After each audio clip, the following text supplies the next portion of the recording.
Start. छात्रों, पिछले कक्षा में मैंने आप लोगों को कैपेसिटर पढ़ा। कैपेसिटर चैप्टर से मैंने आप लोगों को नंबर 1 कैपेसिटर किसे कहते हैं, नंबर 2 कैपेसिटर का कार्य क्या है, नंबर 3 कैपेसिटर का चार्ज डिस्चार्ज, नंबर 4 कैपेसिटर का बनावट क्या है, नंबर 5 कैपेसिटर का नामकरण कैसे किया गया है, नंबर 6 कैपेसिटेंस किसे कहते हैं, नंबर 7 कैपेसिटेंस को अंग्रेजी के किस लेटर से दर्शाते हैं, नंबर 8 कैपेसिटेंस नापने की इकाई क्या है, नंबर 9 कैपेसिटेंस की छोटी इकाइयां क्या हैं, जैसे पीएफ के पीएफ, एनएफ, एमएफडी, फैराड इत्यादि।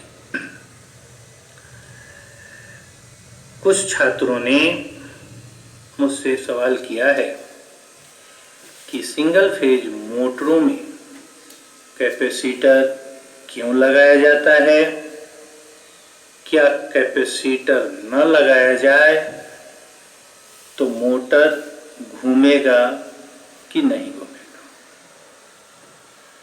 इसको समझने के लिए आपको पुनः सिंगल फेज मोटरों का जो वर्किंग प्रिंसिपल है उसको समझना जरूरी है।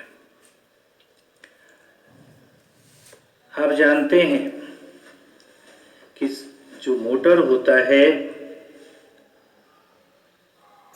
उसमें रोटेटिंग मैग्नेटिक फील्ड, घूमने वाला चुंबकीय क्षेत्र उत्पन्न करने के लिए कम से कम 2 फेज वाली सप्लाई की आवश्यकता होती है। इसलिए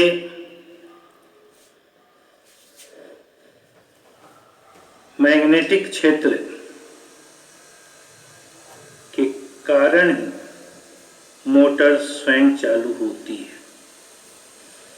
सिंगल फेज इंडक्शन मोटर की जो बनावट है वह 3 फेज मोटर के समान ही होती है, परंतु इसमें 3 फेज वाइंडिंग के स्थान पर सिंगल फेज वाइंडिंग की जाती है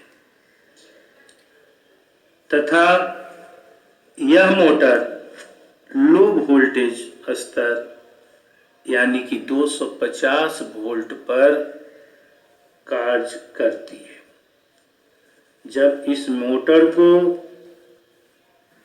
इलेक्ट्रिक सप्लाई से जोड़ा जाता है तो इसके स्टेटर में फ्लक्स उत्पन्न होता है।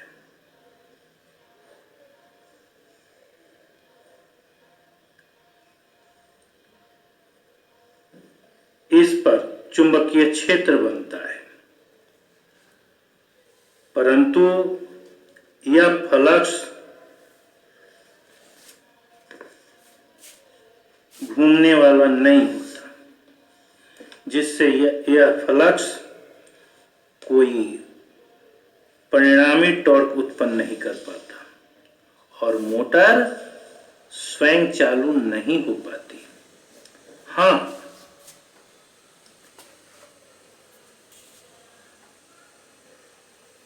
यदि सप्लाई देने के पश्चात मोटर के रोटर को किसी विधि द्वारा एक दिशा क्लॉकवाइज या एंटी क्लॉकवाइज में घुमा दिया जाए तो रोटर उसी दिशा में घूमने लगता है। सिंगल फेज मोटर का सिद्धांत भी 3 फेज मोटर के समान ही होता है, अर्थात जब कभी एक शॉर्ट सर्किट चालक को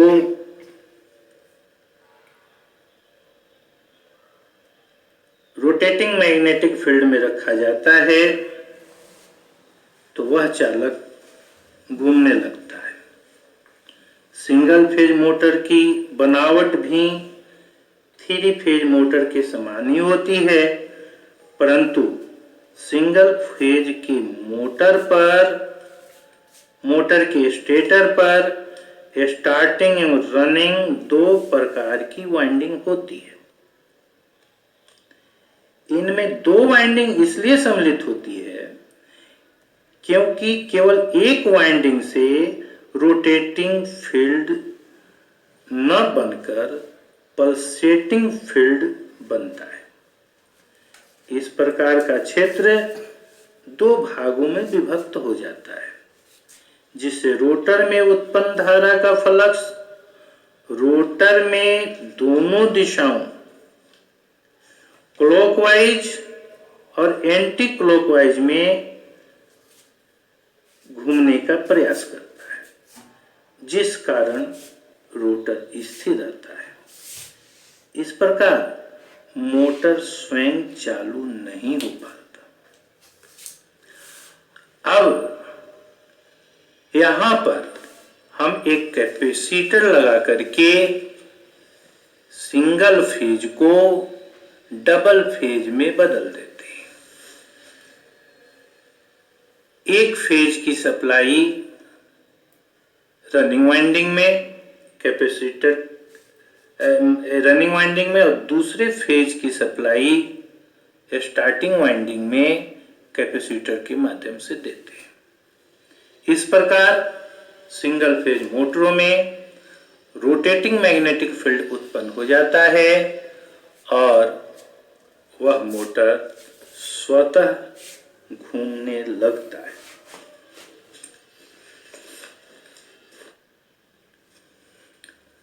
विद्यार्थियों, जैसा कि पहले बताया गया है कि एक कैपेसिटर इलेक्ट्रिकल एनर्जी को स्टोर करने तथा बाद में इसे पुनः देने की क्षमता रखता है। इसे ही कैपेसिटर की चार्जिंग और डिस्चार्जिंग कहते हैं। एक कैपेसिटर को डीसी और एसी सप्लाई देने पर अलग अलग क्रियाएं होती हैं। दोनों स्थितियों में एक कैपेसिटर की कार्यप्रणाली निम्न प्रकार है। पहले हम डीसी को समझेंगे। यदि कैपेसिटर के सिरों के एक्रॉस एक डीसी बैटरी को जोड़ दी जाए तो कैपेसिटर इस डीसी सप्लाई से चार्ज हो जाता है। अब यदि कैपेसिटर के सिरों से बैटरी को हटा लिया जाए तो कैपेसिटर में चार्ज सप्लाई डिस्चार्ज नहीं होगी, क्योंकि दोनों प्लेटों के बीच कोई इलेक्ट्रिकल चालकता वाला रास्ता नहीं है। इस प्रकार बैटरी को हटा लेने पर भी कैपेसिटर में इलेक्ट्रिकल चार्ज स्टोर रहता है। अब यदि इस कैपेसिटर के एक्रॉस कोई लोड लगा दिया जाए तो इसके कारण एक चालक रास्ता उत्पन्न होगा और कैपेसिटर की एक प्लेट से दूसरे प्लेट के बीच इलेक्ट्रॉन्स बहने लगेंगे। यह बहाव तब तक जारी रहेगा जब तक कि दोनों प्लेट पर इलेक्ट्रॉन्स की समान मात्रा नहीं हो जाती। यह कैपेसिटर का डिस्चार्ज स्थिति कहलाती है। इस प्रकार कहा जा सकता है कि कैपेसिटर के सिरों के एक्रॉस डीसी सप्लाई देने पर कैपेसिटर चार्ज हो जाता है। यह चार्ज बैटरी को हटा लेने पर भी तब तक स्टोर रहता है जब तक कि किसी लोड के द्वारा इसे डिस्चार्ज न कर दिया जाए। यह कैपेसिटर का डीसी सिद्धांत है। अब एसी सिद्धांत के बारे में समझें। यदि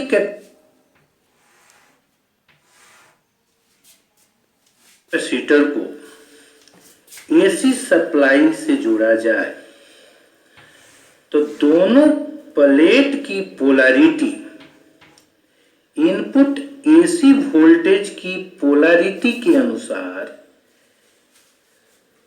प्रत्यावर्ती रूप से पॉजिटिव व नेगेटिव होती है। इसके परिणाम स्वरूप कैपेसिटर एसी के एक हाफ साइकिल में चार्ज होगा और दूसरे हाफ साइकिल में डिस्चार्ज होगा। पहले हाफ साइकिल के द्वारा चार्ज कैपेसिटर के सिरों पर, जब दूसरा विपरीत हाफ साइकिल आता है तो यह विपरीत हाफ साइकिल कैपेसिटर को डिस्चार्ज करता है। यह क्रम लगातार चलता रहता है। इसके कारण कैपेसिटर के सर्किट में एसी का बहाव होता है, जबकि वास्तव में दोनों प्लेट के बीच के डाइलेक्ट्रिक मटेरियल के कारण कोई इलेक्ट्रॉन करंट नहीं बहती है। इस प्रकार कैपेसिटर एसी करंट के बहाव में एक प्रकार का विरोध उत्पन्न करता है, जिसे इंपीडेंस कहते हैं, जो कैपेसिटर के मान और एसी की फ्रीक्वेंसी के अनुसार उत्पन्न होता है। एक कैपेसिटर को दी गई एसी वोल्टेज और उसकी आउटपुट से प्राप्त एसी करंट के बीच 90 डिग्री का फेज अंतर होता है, अर्थात कैपेसिटर के सिरों पर एसी का जो फेज दिया जाता है, आउटपुट में उससे विपरीत फेज प्राप्त होता है। यह कैपेसिटर की एसी सिद्धांत है। इस प्रकार एक कैपेसिटर के सिरों पर डीसी और एसी देने पर अलग अलग क्रियाएं होती हैं। अब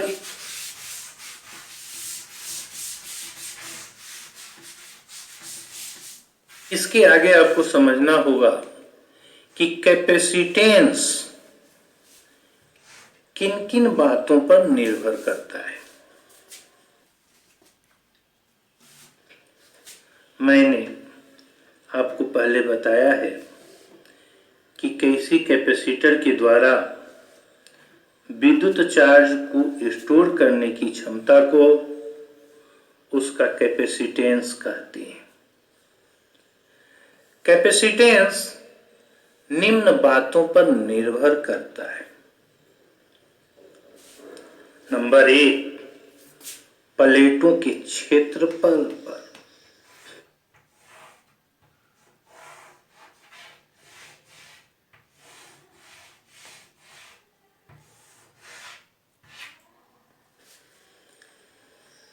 नंबर 2, प्लेटों के बीच की आपसी दूरी पर।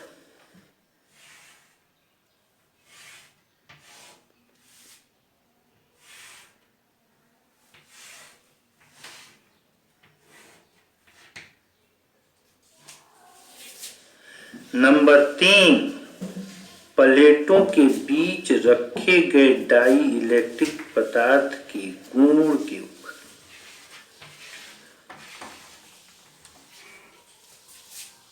अब हम लोग एक एक करके इनको समझेंगे। प्लेटों के क्षेत्रफल पर।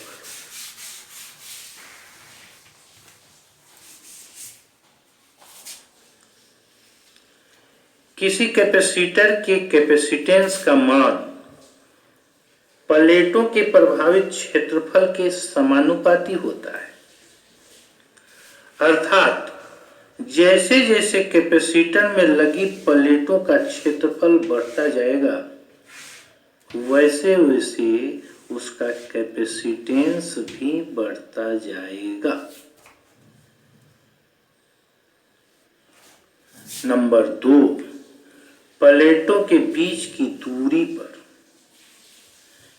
किसी कैपेसिटर का कैपेसिटेंस दोनों प्लेटों के बीच की दूरी के व्युत्क्रमानुपाती होता है। अर्थात जैसे जैसे प्लेटों के बीच की दूरी बढ़ती जाती है वैसे वैसे कैपेसिटर का कैपेसिटेंस कम होता जाता है तथा प्लेटों के बीच की दूरी कम होने पर कैपेसिटर का कैपेसिटेंस बढ़ता जाता है।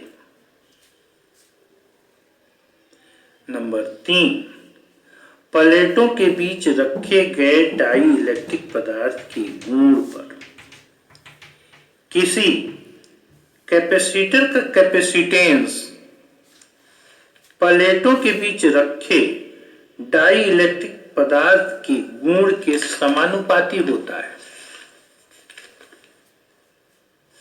भिन्न भिन्न प्रकार के डाई इलेक्ट्रिक पदार्थों का गुण भिन्न भिन्न होता है। कुछ खास पदार्थ का डाई इलेक्ट्रिक करंट का गुण कुछ खास होता है। जब किसी कैपेसिटर की दोनों प्लेटों के बीच की दूरी अधिक होती है तो दोनों प्लेट के बीच के डाई इलेक्ट्रिक पदार्थ का क्षेत्रफल भी बढ़ जाता है जिससे कैपेसिटर की वर्किंग वोल्टेज कैपेसिटी बढ़ जाती है। प्लेटों के बीच की दूरी कम होने पर डाई इलेक्ट्रिक पदार्थ का क्षेत्रफल भी कम हो जाता है जिससे कैपेसिटर की वर्किंग वोल्टेज कैपेसिटी भी कम हो जाती है। इस प्रकार किसी कैपेसिटर की वर्किंग वोल्टेज उस कैपेसिटर के दोनों प्लेटों के बीच रखे डाई इलेक्ट्रिक पदार्थ के क्षेत्रफल पर निर्भर करती है। छात्रों, एक बात का ध्यान दें, जो छोटे छोटे कैपेसिटर होते हैं उसमें जो चार्ज इकट्ठा होता है वह कम मान का चार्ज होता है, परंतु जो बड़े बड़े कैपेसिटर होते हैं उसमें पर्याप्त मात्रा में चार्ज एकत्रित हो जाता है। अतः बड़े बड़े कैपेसिटर जो कि उपकरणों में लगाए गए हैं उनका जब कभी भी रिपेयरिंग करना हो तो सबसे पहले कैपेसिटर को मोटे तार से शॉर्ट सर्किट करके उसे डिस्चार्ज कर लेना चाहिए, अन्यथा भयंकर विद्युत का झटका लग सकता है। छात्रों, जैसा कि आप जान गए हैं कि किसी कैपेसिटर का निर्माण दो प्लेटों के बीच एक कुचालक पदार्थ रख करके किया जाता है तथा इस कुचालक पदार्थ को हम डाई इलेक्ट्रिक पदार्थ कहते हैं। एक अच्छा डाई इलेक्ट्रिक पदार्थ वह होता है जिसमें एक इलेक्ट्रिक फील्ड से डाई इलेक्ट्रिक के एक्रॉस दी गई एनर्जी का कोई लॉस नहीं होता। जिस डाई इलेक्ट्रिक पदार्थ के कारण दिए गए इलेक्ट्रिक फील्ड में हीट के रूप में एनर्जी का लॉस होता है वह अच्छे किस्म का डाई इलेक्ट्रिक नहीं कहलाता। कैपेसिटर के प्रकार उनमें प्रयोग किए गए डाई इलेक्ट्रिक पदार्थ के नाम के अनुसार होता है। डाई इलेक्ट्रिक पदार्थ के आधार पर कैपेसिटर को मुख्यतः दो प्रकार में बांटा जा सकता है। Number 1, plain capacitor.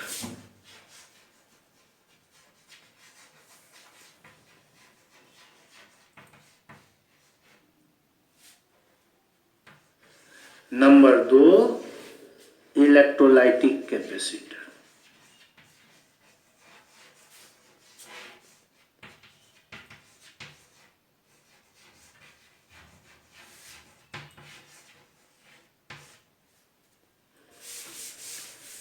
Number 1, plain capacitor या सादा कैपेसिटर। जिन कैपेसिटर में डाई इलेक्ट्रिक पदार्थ के रूप में पॉलिएस्टर, एयर,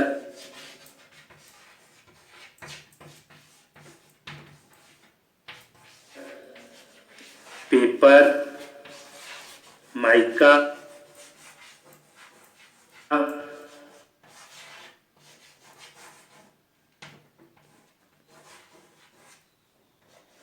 सिरामिक,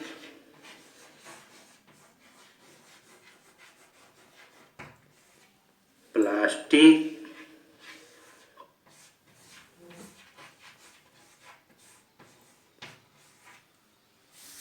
और स्टेरोफ्लक्स का प्रयोग किया जाता है, वे प्लेन कैपेसिटर या सादा कैपेसिटर कहलाते हैं।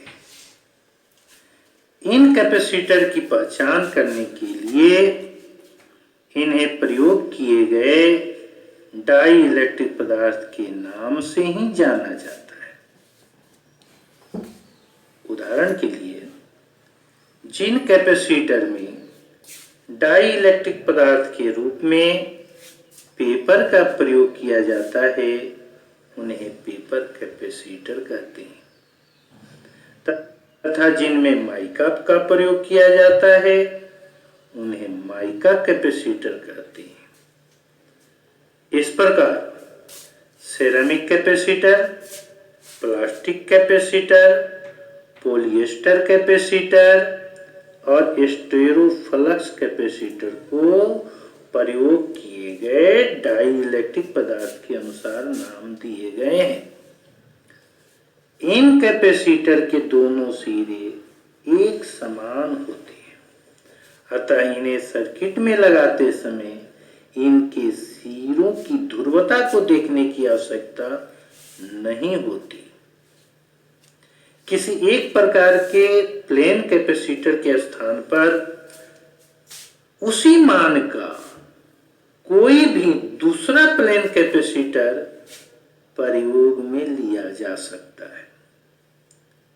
किसी किसी कैपेसिटर्स में कुचालक पदार्थ के रूप में हवा, एयर का प्रयोग किया जाता है। ये एयर कैपेसिटर्स के नाम से जाने जाते हैं। कुछ प्रमुख प्लेन कैपेसिटर और उनकी विशेषताएं, जिनके बारे में मैं आगे की कक्षा में बताऊंगा। छात्रों, घर पे रहिए और सुरक्षित रहिए।